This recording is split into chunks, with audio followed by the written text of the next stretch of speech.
Hello student, chapter Mendel's law of inheritance में आज हम स्टडी करेंगे reasons behind Mendel success.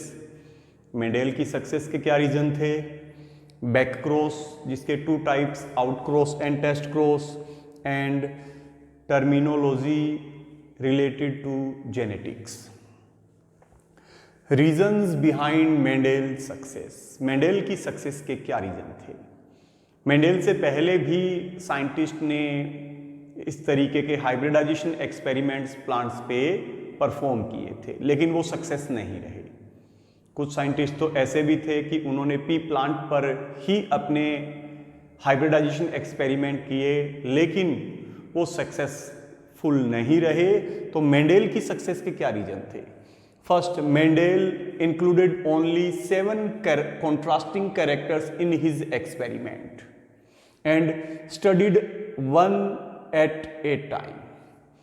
Mendel ने 34 कैरेक्टर्स को पी प्लांट में चूज किया, फिर उनमें से 22 को आइडेंटिफाई किया। अल्टीमेटली मेंडेल ने पी प्लांट में 7 कैरेक्टर्स को चूज किया, जिनको लेकर इन्होंने अपने हाइब्रिडाइजेशन एक्सपेरिमेंट्स, अपने क्रॉस जो है वो परफॉर्म किए। तो मोनोहाइब्रिड क्रॉस में एक कैरेक्टर को चूज करके उसकी इनहेरिटेंस की स्टडी की, डाई हाइब्रिड में 2 और ट्राई या पॉलीहाइब्रिड में मोर देन 3 कैरेक्टर्स। तो एक सिस्टमेटिक वे में उन्होंने सिंगल कैरेक्टर या 2 कैरेक्टर या 3 कैरेक्टर को चूज करके उनकी इनहेरिटेंस की उन्होंने स्टडी की। मेंडेल जो है वो लक्की भी थे, क्योंकि उन्होंने जिन 7 कैरेक्टर्स को चूज किया था उनमें लिंकेज नहीं था, उनका इंडिपेंडेंट अशॉर्टमेंट हो रहा था, वो एक दूसरे से फ्रीली उनकी नेक्स्ट जनरेशन में इनहेरिटेंस नहीं थी। लिंकेज में जो जीन्स है, जो फैक्टर्स है, वो सेम क्रोमोसोम्स पर, अलग अलग कैरेक्टर्स के फैक्टर्स जीन सेम क्रोमोसोम पे प्रेजेंट होने के रीजन से उन कैरेक्टर्स की एक साथ ट्रांसमिशन होता है, लेकिन ये लिंकेज उन 7 कैरेक्टर्स में नहीं था जिनको मेंडेल ने अपने एक्सपेरिमेंट के लिए चूज किया। तो वो लक्की भी थे। मेंडेल यूज्ड ओनली होमोजाइगस और completely pure character containing plants. Mendel ने अपने एक्सपेरिमेंट्स के लिए जिन प्लांट्स को चूज किया एज ए पेरेंट्स, वो अपने ट्रेट्स के लिए होमोजाइगस मीन्स प्योर थे। इस प्योरिटी को चेक उन्होंने सेल्फ पोलिनेशन से किया था। तो उन्होंने अपने एक्सपेरिमेंट के लिए होमोजाइगस और प्योर प्लांट्स को पेरेंट्स के फॉर्म में चूज किया। Mendel did his experiments up to F2 and F3 generation only and he kept the records of his experiments systematically. उन्होंने अपने एक्सपेरिमेंट्स को F2, F3 जनरेशन तक परफॉर्म करवाया। सभी जो डाटा थे, इंटायर डाटा को उन्होंने सही तरीके से, मैथमेटिकल तरीके से उन्होंने कैलकुलेट करके और फिर अपने लॉज जो है वो प्रपोज किए। तो वो एक मैथ के टीचर भी रहे थे, तो मैथ का अच्छा नॉलेज भी उनकी सक्सेस का एक बड़ा रीजन था। अभी हम करेंगे बैक क्रॉस। बैक क्रॉस के 2 टाइप्स होंगे, test cross and out cross.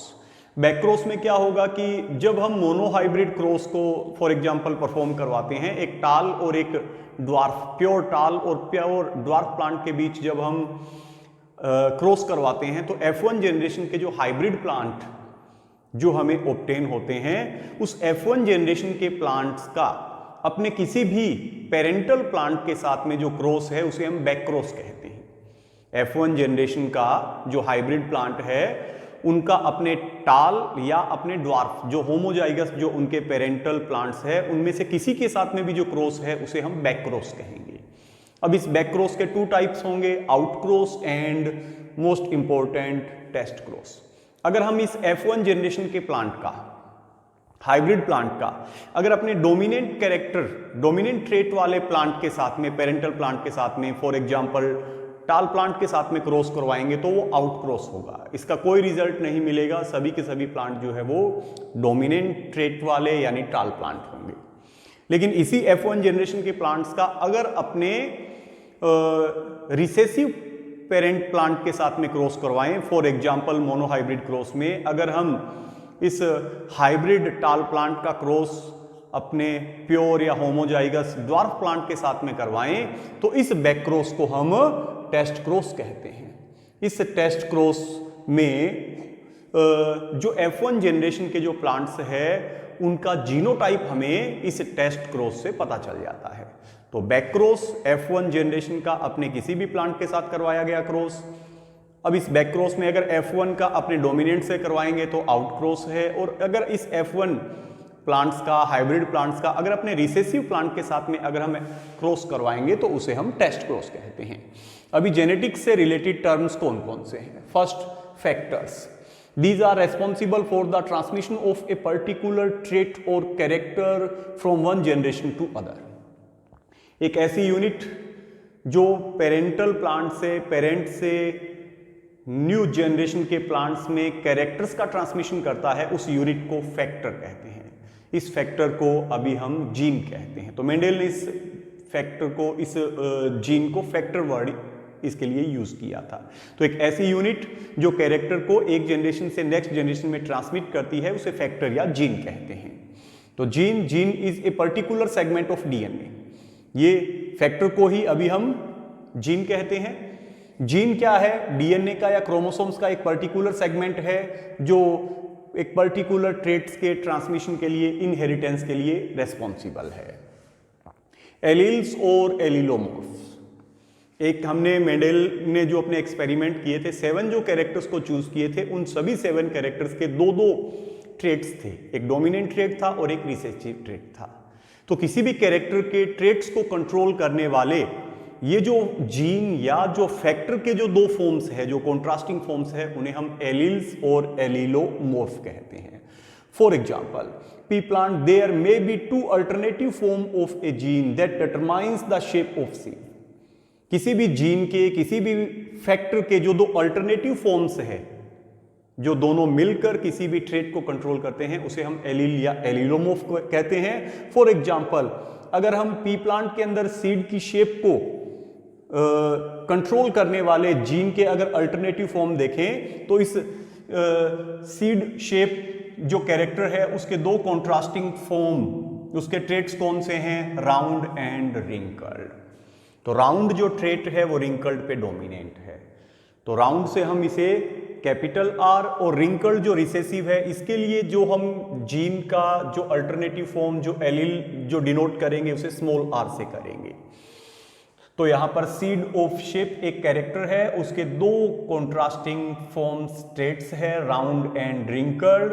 Round dominant trait है, रिंकल्ड रिसेसिव ट्रेट है। तो राउंड फॉर कैपिटल आर, और इसी के रिसेसिव ट्रेट को कंट्रोल करने वाली जो एलील है उसको हम इसी के स्मॉल लेटर में स्मॉल आर से रिप्रेजेंट करेंगे। तो एक ही जीन या फैक्टर के जो 2 कॉन्ट्रास्टिंग फॉर्म है, जिनमें से एक यूजुअली डोमिनेंट और एक यूजुअली रिसेसिव है। अगर हम पी प्लांट के हाइट में अगर हम लें तो एक प्लांट टाल है, एक ड्वार्फ है। टाल जो ट्रेट है वो ड्वार्फ पर डोमिनेंट है, तो टाल कैपिटल टी यहाँ हमारे पास में डोमिनेंट एलील होगा, और उसी के स्मॉल लेटर में स्मॉल टी ड्वार्फिज्म को कंट्रोल करने वाला रिसेसिव फॉर्म होगा। तो एक ही जीन के फैक्टर के जो 2 एलील्स है, जो 2 कॉन्ट्रास्टिंग फॉर्म्स है, उन्हें हम एलील और एलिलोमॉर्फ कहेंगे। Capital R small R, capital T small T, capital Y small Y, ये एक ही किसी कैरेक्टर को कंट्रोल करने वाली जीन या फैक्टर के 2 कॉन्ट्रास्टिंग फॉर्म है, एलील और एलिलोमॉर्फ। कुछ एक्सेप्शंस ऐसे भी हैं कि एक जीन के कॉन्ट्रास्टिंग फॉर्म्स जो है वो मोर देन 2 होते हैं। नॉर्मली एक जीन के 2 कॉन्ट्रास्टिंग फॉर्म्स और एलील्स होते हैं, लेकिन कुछ ऐसे कैरेक्टर्स भी है कि उनकी जीन, उनको कंट्रोल करने वाले जीन के एलील्स मोर देन 2 है। जैसे हम कहें कि हमारी बॉडी के अंदर जो ब्लड ग्रुप है, ब्लड ग्रुप का जो एक कैरेक्टर है उसको कंट्रोल करने वाली जीन जिसे हम रिप्रेजेंट करते हैं आई फॉर इम्यूनो हीमोग्लोबिन, इसके 2 की बजाय 3 एलील्स होंगे, IA, IB and IO। Normally एक जीन के 2 कॉन्ट्रास्टिंग फॉर्म एलील और एलिलोमॉर्फ होंगे, एक डोमिनेंट और एक recessive, capital R small r।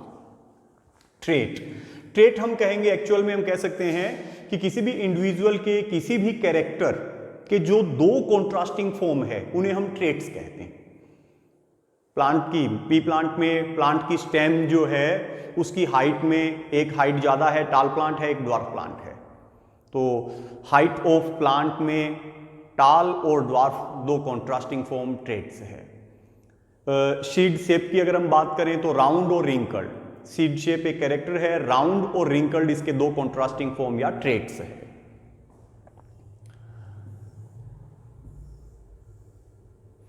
Dominant character, अब कैरेक्टर या हम उसको ट्रेट्स कह दें, एक कैरेक्टर के जो दो कॉन्ट्रास्टिंग फॉर्म है, जो दो कैरेक्टर्स हम उसे कह दें, एक कैरेक्टर्स के दो कॉन्ट्रास्टिंग फॉर्म है, उनमें से एक डोमिनेंट और एक रिसेसिव है।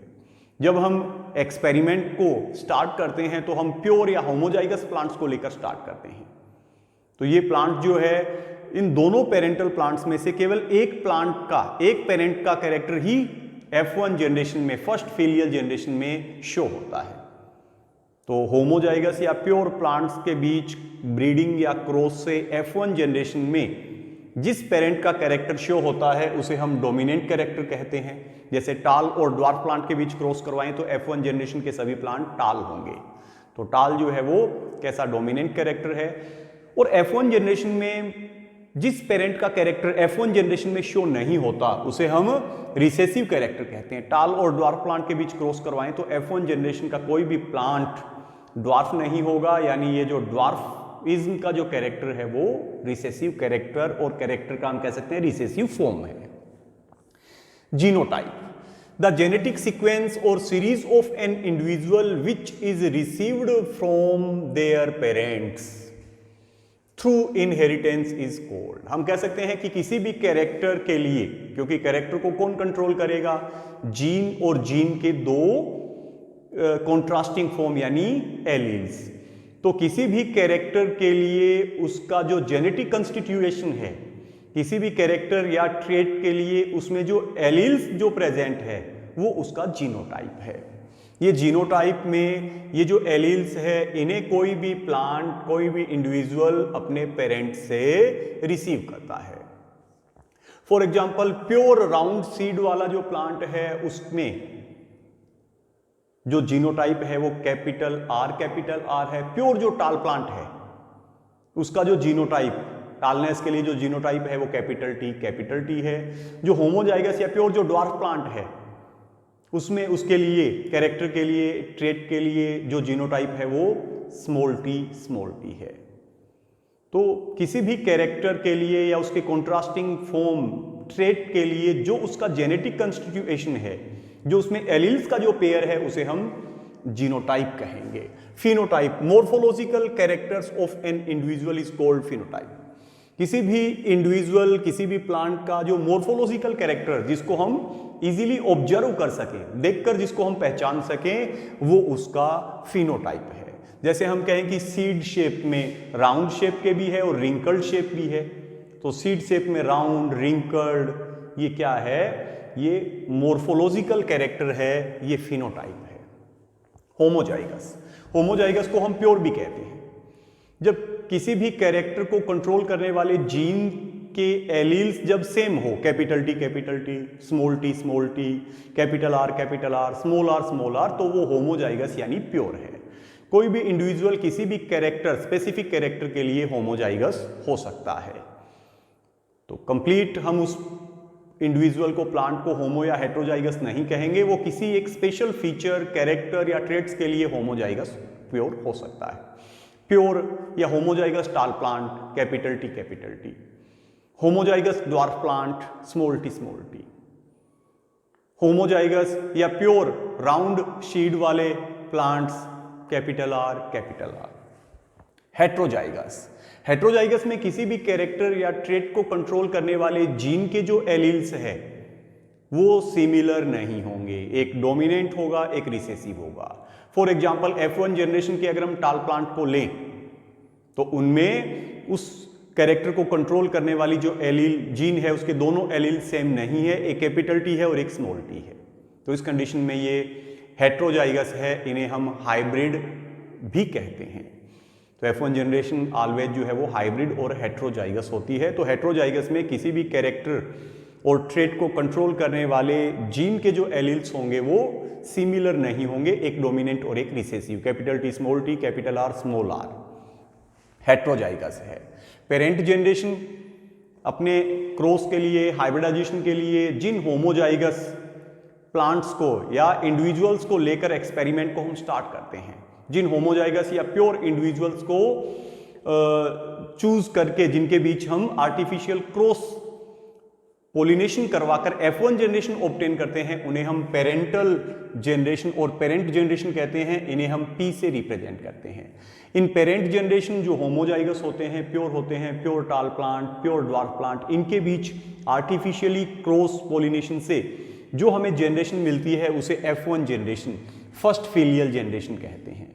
फर्स्ट फिलियल जनरेशन के प्लांट्स में सेल्फ पोलिनेशन से जो नई जनरेशन हमें मिलेगी उसे F2 जनरेशन, F2 जनरेशन के प्लांट्स में सेल्फ पोलिनेशन से जो हमें नेक्स्ट जनरेशन मिलेगी उसे हम F3 जनरेशन कहेंगे। तो पेरेंट जनरेशन के बीच आर्टिफिशियली क्रॉस पोलिनेशन से हमें F1 जनरेशन ऑब्टेन करनी है, आगे की सभी जनरेशंस उनमें सेल्फ पोलिनेशन से हमें ऑब्टेन करनी होती है। Monohybrid cross, when single pair of a character is taken for cross then it is called monohybrid cross. हम ऐसा कह सकते हैं कि जब एक सिंगल कैरेक्टर और उस कैरेक्टर के दो कॉन्ट्रास्टिंग फॉर्म ट्रेट्स की इनहेरिटेंस के लिए जो क्रॉस करवाया जाता है उसे मोनोहाइब्रिड क्रॉस। जब टू कैरेक्टर्स की इनहेरिटेंस के लिए क्रॉस करवाया जाता है dihybrid cross. More than two character की इनहेरिटेंस के लिए जो क्रॉस करवाया जाएगा उसे हम polyhybrid, tri, tetra, penta hybrid उसे क्रॉस कहेंगे। Hybridisation, cross between parents of different varieties, अलग अलग वेराइटीज के या सेम वेराइटीज के जो होमोजाइगस पेरेंट्स है उनके बीच जो हम क्रॉस करवाएंगे उसे हम हाइब्रिडाइजेशन कहते हैं। टेस्ट क्रॉस, जब हम F1 जनरेशन के इंडिविजुअल्स का अपने होमोजाइगस, सभी पेरेंट्स जो है वो होमोजाइगस ही होंगे, रिसेसिव कैरेक्टर वाले पेरेंट के साथ में F1 जनरेशन के हाइब्रिड प्लांट का अपने रिसेसिव कैरेक्टर वाले पेरेंट के साथ में जो क्रॉस करवाएंगे उसे हम टेस्ट क्रॉस कहेंगे। If F1 generation is heterozygous, और अगर ये F1 जनरेशन हेट्रोजाइगस है तो इस टेस्ट क्रॉस में जो नई जनरेशन होगी उसमें 1:1 में डोमिनेंट और रिसेसिव कैरेक्टर्स हमें मिलते हैं। अभी है रेसिप्रोकल क्रॉस। रेसिप्रोकल क्रॉस में क्या है कि किसी एक क्रॉस में अगर हमने फॉर एग्जाम्पल टाल प्लांट को मेल के फॉर्म में और ड्वार्फ प्लांट को हमने फीमेल के फॉर्म में यूज किया है, तो नेक्स्ट एक्सपेरिमेंट में जब हम इसे रिवर्स कर दें, टाल प्लांट को फीमेल के फॉर्म में और ड्वार्फ प्लांट को मेल के फॉर्म में यूज करें तो ये सेकंड क्रॉस फर्स्ट क्रॉस का रेसिप्रोकल क्रॉस होगा। हाँ, रिजल्ट इनमें अनअफेक्टेड रहेंगे। मेल प्लांट के फॉर्म में टाल प्लांट को, ड्वार्फ प्लांट को फीमेल प्लांट के फॉर्म में चूज करके F1, F2, F3 जनरेशन तक हमें रिजल्ट्स मिले। सेकंड जो हम इसका रिवर्स क्रॉस करेंगे जिसमें मेल प्लांट के फॉर्म में ड्वार्फ को और फीमेल प्लांट के फॉर्म में टाल प्लांट को चूज करें, F1, F2, F3 generation obtain करें, रिजल्ट इनके सेम रहेंगे। तो ये रेसिप्रोकल क्रॉस है। तो ये हमारी टर्मिनोलॉजी है, टर्म्स है जो जेनेटिक्स से रिलेटेड है। Reciprocal cross, test cross, hybridisation, dihybrid cross, monohybrid cross, polyhybrid cross और F2 generation, F1 generation, parent generation, heterozygous, homozygous, phenotype, genotype, recessive character, dominant character, trait, allele और allelomorph, gene and factors.